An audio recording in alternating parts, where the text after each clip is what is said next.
কাটা মুন্ডু গুনতে গুনতে তো বাকি জীবনই কেটে যাবে। যে কারণে শিরচ্ছেদের পর স্ত্রীর চামড়া ছাড়িয়ে দেহ টুকরো করল স্বামী। ভারতে তীব্র গরমে 2 ঘন্টায় 16 জনের মৃত্যু। এতক্ষণ শুনছিলেন সংবাদ শিরোনাম, এবারে শুনুন বিস্তারিত।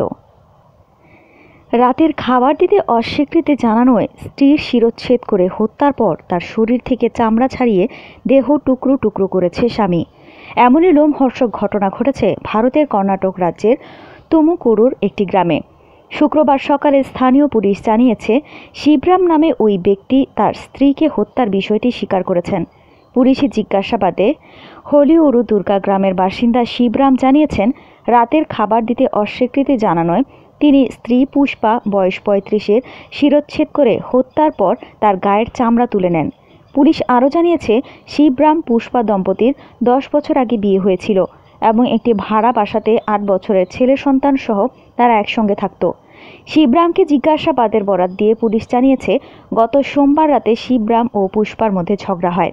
পেশায় সমিলের শ্রমিক শিবরাম তার কর্মস্থল থেকে ফিরে এসে খাবার চাইলে তা নিয়ে শুরু হয় ঝগড়া। পুলিশ জানিয়েছে, শিবরামের পেশা নিয়ে দীর্ঘদিনের আপত্তি ছিল পুষ্পার। পুলিশ আরও জানিয়েছে, ঝগড়ার এক পর্যায়ে পুষ্পা তার স্বামীকে রাতের খাবার বেড়ে দিতে অস্বীকৃতি জানায়। এ ঘটনায় রেগে গিয়ে একটি চাপাতি দিয়ে শিবরাম তার স্ত্রীকে কোপাতে থাকেন এবং এক পর্যায়ে তার মুণ্ডচ্ছেদ করেন। পরে সারা রাত ধরে স্ত্রীর গায়ের চামড়া ছাড়িয়ে তার দেহকে টুকরো টুকরো করেন শিবরাম। পুরো ঘটনার সময় ওই দম্পতির সন্তান ঘুমাচ্ছিল। পরে ভোরবেলায় শিবরাম যে বাসায় থাকতেন সেটির মালিককে রাতের ঘটনার কথা জানান। এরপর তিনি বিষয়টি পুলিশে জানালে তারা এসে শিবরামকে গ্রেফতার করে নিয়ে যায়। তুমকুর থানার পুলিশ সুপারিনটেন্ডেন্ট অশোক ভেন্টক বলেন, জিজ্ঞাসাবাদে তিনি অর্থাৎ শিবরাম হত্যার কথা স্বীকার করেছেন। তাদের মধ্যে ছোটখাটো ঝগড়া হয়েছিল, তারা চাকরি নিয়ে ঝগড়া করছিলেন। তিনি স্ত্রীকে হত্যা করার পর বিষয়টি তার বাড়ির মালিককে জানান। পরে তিনি আমাদের ডেকে পাঠান। মরদেহ ময়না তদন্তের জন্য পাঠানো হয়েছে। এদিকে ভারতের বিহারের ঔরঙ্গাবাদের একটি জেলা হাসপাতালে মাত্র 2 ঘন্টায় তাপজনিত কারণে 16 জনের মৃত্যু হয়েছে। এছাড়া আরও বহু রোগীকে তাপজনিত কারণে হাসপাতালে ভর্তি করা হয়েছে। চিকিৎসকরা জানিয়েছেন, অতিরিক্ত গরম ও তাপ প্রবাহের জেরে অসুস্থতার কারণে আরও 35 জন হাসপাতালে ভর্তি হয়েছেন। ভারতের আবহাওয়া বিভাগ জানিয়েছে, দিল্লি, হরিয়ানা, উত্তরপ্রদেশ, বিহার সহ একাধিক জায়গায় তাপপ্রবাহ বইছে। বৃহস্পতিবার বিহারে তাপমাত্রা ছিল 44 ডিগ্রি। বুধবার ঔরঙ্গাবাদে সর্বোচ্চ তাপমাত্রা ছিল 48.2 ডিগ্রি সেলসিয়াস।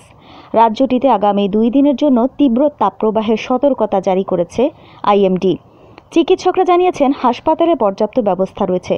সমস্ত ওষুধ, আইস প্যাক মজুত রাখা হয়েছে। আরও কুলার আনা হয়েছে। সাধারণ মানুষকেও সতর্ক থাকতে বলা হচ্ছে। দুপুরে যথাসম্ভব বাড়িতে থাকার পরামর্শ দেওয়া হচ্ছে। এর আগে বুধবার বিহারে তাপপ্রবাহের জেরে একটি স্কুলের অন্তত 16 জন ছাত্রী অজ্ঞান হয়ে যায়।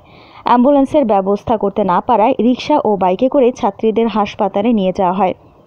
বেগুসরাই ও জামুইয়ের স্কুলেও শিক্ষার্থীদের অসুস্থ হয়ে পড়ার খবর এসেছে। এরপরই রাজ্য সরকারের পক্ষ সমস্ত সরকারি ও বেসরকারি স্কুল বন্ধ রাখার নির্দেশ দেওয়া হয়েছে। আগামী 8 জুন পর্যন্ত স্কুল বন্ধ রাখার নির্দেশ দেওয়া হয়েছে। এরকম আরও অনেক ভিডিও পেতে নিউজ এক্সপোজার টিভির সাথেই থাকুন। চ্যানেলটি সাবস্ক্রাইব করুন এবং সাথে বেল আইকনটি বাজিয়ে দিন।